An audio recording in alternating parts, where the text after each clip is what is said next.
반갑습니다. 빌레몬서 1장 1절에서 3절입니다. 오늘부터 빌레몬서 읽습니다. 바울이 빌레몬에게 보내는 편지입니다. 발신자가 바울과 형제 디모데가 있는데요. 이렇게 공동저자로 되어 있지만 실제로 바울의 편지라 봐도 됩니다. 수신자가 빌레몬이 있고요. 또 2절에 보면 자매 아비아가 있고 또 아키포가 있고 또 빌레몬 집에 있는 교회, 이 수신자가 복수입니다. 근데 주 수신자가 빌레몬이에요. 자매 아비아는 빌레몬의 아내가 아닌가 그렇게 여겨지고, 아키포는 빌레몬과 가까운 사람, 빌레몬 집에 있는 교회에서 일하는 교회 일꾼 혹은 빌레몬의 아들이라 하기도 하고요. 약간 발신자와 수신자가 다 복수입니다. 빌레몬에게 편지 보내는 이유는 빌레몬의 종인 오네시모 때문에 그렇습니다. 오네시모는 바울의 동력자, 바울의 신복입니다. 바울이 오네시모를 신복이라 해요. 12절에 보면. 근데 어떻게 오네시모가 바울의 신복이 되었느냐? 원래는 빌레몬의 종인데 빌레몬의 물건을 훔쳐 로마로 갔다가 로마에서 바울을 만난 겁니다. 그러니까 바울에게 복음을 듣고 회심하여 그리스도인이 되고 바울의 신복이 된 겁니다. 바울의 신복이 이제 되었는데 빌레몬이 저지른 죄를 바울이 알고 있죠. 또한 빌레몬이 오네시모처럼 그리스도인이 된 거 알고 있고요. 그래서 바울은 빌레몬에게 오네시모 문제를 해결하고자 이 편지를 쓰는 겁니다. 이런 거 보면 바울은 항상 정면 돌파한 사람입니다. 종이 주인의 물건을 훔쳐 도망갔다. 그 당시로는 큰 죄죠. 그런 종을 바울이 받아들이고 바울의 신복으로 삼았으니 빌레몬으로서는 받아들이기 힘든 사실이죠. 바울은 이런 문제를 숨기고 싶고 또 피하고 싶고, 그렇지만 바울은 이 문제를 그대로 빌레몬에게 제시합니다. 이러한데 좀 봐달라 하는 내용입니다. 앞에 디도스, 디모데 전후서, 데살로니가 전후서, 교회와 혹은 목회자들에게 보냈던 편지와 달리 이 빌레몬서는 빌레몬에게 종 오네시모의 문제를 해결해 달라는 그런 부탁 편지입니다. 특이하죠. 앞에 교회와 목회자에게 보내는 편지와 달리 이렇게 부탁하는 편지의 내용인 이 빌레몬서 통해서 바울에게서 믿음을 배우고, 또 우리가 사람을 어떻게 대해야 하는지도 배우고, 또 문제가 생겼을 때 어떤 태도로 문제를 해결해야 되는지를 배웁시다. 말씀을 읽고 듣는 것은 배우기 위한 겁니다. 지식으로 그것을 습득하기 위해서 배우는 게 아니고요. 그것을 배워 우리가 어떻게 살아야 하는지를 배우는 겁니다. 바울은 오네시모에 관한 이 불편한 마음 숨기지 않고 그대로 정면을 돌파하고, 또 우리가 충분히 예측할 수 있는 것처럼 좋은 결과가 났다 하는 겁니다.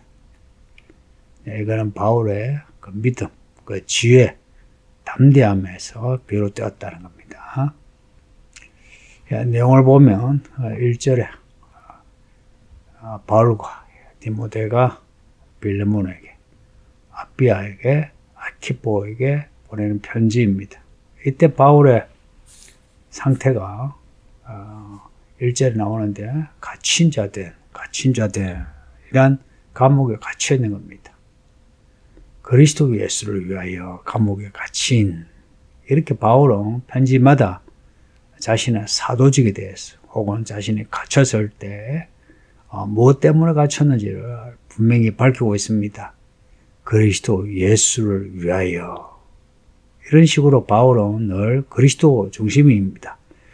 아시는 것처럼 그리스도 안에서, 성령 안에서, 교회 안에서, 이렇게 안에서, 안이란 이 전치사를 사용해서 우리의 믿음이 어디에 있어야 하는지 제시하고 있거든요.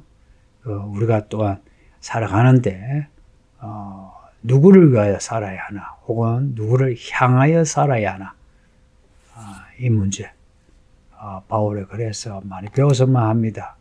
그리스도 예수를 위하여 갇힌 자들 바울이 디모데와 함께 편지를 쓰는 겁니다. 바울이 형제라 칭하는 이 디모데는 바울의 참 믿음의 아들이죠. 이 디모데는 어머니 쪽이 유대인이고 아버지 쪽이 헬라인으로 여겨집니다. 그리고 어머니 쪽에 믿음으로 디모데가 믿음의 사람이고요. 놀랍게도 디모데의 어머니, 디모데의 외할머니의 이름도 성경에 나옵니다. 모친은 유니게, 외조모는 로이스. 외가의 영향으로 성경을 배웠고 또 이 복음을 받아들였다는 겁니다. 바울의 1차 전도 때부터, 바울의 사역 초기에 디모데가 회심하여 바울의 제자가 되고 아들이 되고 동력자가 되었다. 후에는 바울의 대리인 역할 혹은 동력자 역할 혹은 후에는 후계자 역할까지도 합니다. 바울과 함께 공동으로 저자로 많이 남아있고요. 지금 읽고 있는 빌레몬스가 그렇고, 앞에 데살로니가 전 후스가 그렇고, 빌립보스, 골로새서, 고린도 후스까지도 그렇습니다. 한 6, 7 정도 서신에서 공동저자로 되어 있으니 대단한 사람입니다. 그리고 수신자가 빌레몬, 빌레몬이 오늘 이야기의 주인공입니다. 빌레몬이가 보내는 편지예요. 빌레몬에 대한 내용은 자세히 알 수 없지만 이제 후에 전해지는 말로는 골로새 교회의 감독으로 섬기다가 로마 황제 네로 때에 순교한 걸로 알고 있습니다. 그리고 오네시모의 주인이고요. 그리고 이 사람 또한 예수를 믿는 사람이고요. 그리고 바울의 글을 받을 수 있는, 바울과 관계도 있는 그런 사람입니다. 그리고 자매 아비아가 나오는데 빌레몬과 자매 아비아 이렇게 나오기 때문에 이 자매 아비아를 빌레몬의 아내로 추정합니다. 충분히 그렇게 볼 수 있고요. 또 우리와 함께 병사된 아키포 하는데, 이 아키포는 이 교회의 좋은 일꾼으로 여겨지고요. 혹은 이 빌레몬의 아들이라 추정하기도 하고요. 그러니 이 수신자가 빌레몬, 그리고 빌레몬의 아내, 빌레몬의 아들, 이렇게 볼 수도 있다 이야기입니다. 그리고는 빌레몬 집에 있는 교회도 편지한다. 수신자가 빌레몬과 빌레몬 가정, 빌레몬 집에 있는 성도들에게 편지한다는 겁니다. 이런 가정이고 이런 교회만 좋죠. 바울에게서 이런 편지 받고요. 또 한 가정이 다 믿음으로 하나가 되고요. 이런 내용이 성경에 가끔 나옵니다. 사도행전 10장을 보면 고넬로라는 사람이 나와요. 가이사랴의 고넬로. 베드로가 가서 세례를 줬거든요. 그 고넬로는 이방인인데 세례 받았어요. 그 하나님이 환상 가운데 베드로에게 지시하셨고, 또 고넬로 또한 지시를 받고, 고넬로가 자기 집안의 사람들을 다 모아가지고 세례를 받았습니다. 고넬로 집이 교회가 된 걸로 여겨지고요. 그리고 사도행전 12장에 보면 예루살렘의 마가의 다락방 들어보셨죠? 마가라 하는 요한의 어머니 마리아의 집에서 제자들이 다 기도했습니다. 그 오순절에 성령을 받은 그것도 마가의 다락방으로 여겨지는 거예요. 그리고 사도행전 16장을 보면 빌립보에 루디아 나옵니다. 루디아. 이름부터가 여자하죠. 이 여자가 마음을 열어 바울의 말을 따랐던 거예요. 그러면서 바울에게 내 집에 유하라 해서 바울이 빌립보의 루디아 집에 유하면서 복음을 전했다는 겁니다. 그리고 고린도전서 16장 19절에 보면 아굴라와 브리스가 혹은 브리스가와 아굴라 유명하죠. 그 집에 있는 교회가 주 안에서 너에게 간절히 문안하고 그 아굴라와 브리스가의 집에 있는 교회. 그러니까 이 초대교회 때는요, 집에 있는 교회가 있었습니다. 지금은 이렇게 예배당을 따로 해서 무슨 교회 이렇게 하죠. 근데 바울이 사회가 하던 때에는 그런 예배당 건물이 따로 있는 교회가 거의 없었고 이렇게 집에 교회가 있게 됩니다. 그 후에 성도들이 증가하면서 더 이상 이제 집에서 예배를 드릴 수 없는 규모가 되었을 때에 예배당을 지어서 그곳에서 예배를 드렸고요. 이렇게 집에 교회를 섬기는 경우 그 집이 넓어야 되겠죠. 어느 정도 경제적으로 여유가 있어야 하고 이 빌레몬이 그렇습니다. 보네시모의 주인이죠. 어느 정도 여유가 있는 그리고 그 집에 교회를 둘 만한 집에 평수도 그만큼 돼야 되겠죠. 그죠? 빌레몬은 이 집에 있는 교회를 잘 섬겼다 하는 게 바울의 평가입니다. 뒤에 4절에서 7절까지 보면 특별히 7절 보면 성도들이 빌레몬으로 인해서 평안함을 얻었다. 또 사랑으로 많은 기쁨과 위로를 받았다. 이렇게 평가하고 있습니다. 빌레몬이 자기 집에 있는 교회를 얼마나 섬겼던지 사람들이 다 평안하고 또 기쁨과 위로를 받았다 하는 겁니다. 집에 있는 교회, 이게 초대교회의 특징이다. 꼭 기억하세요.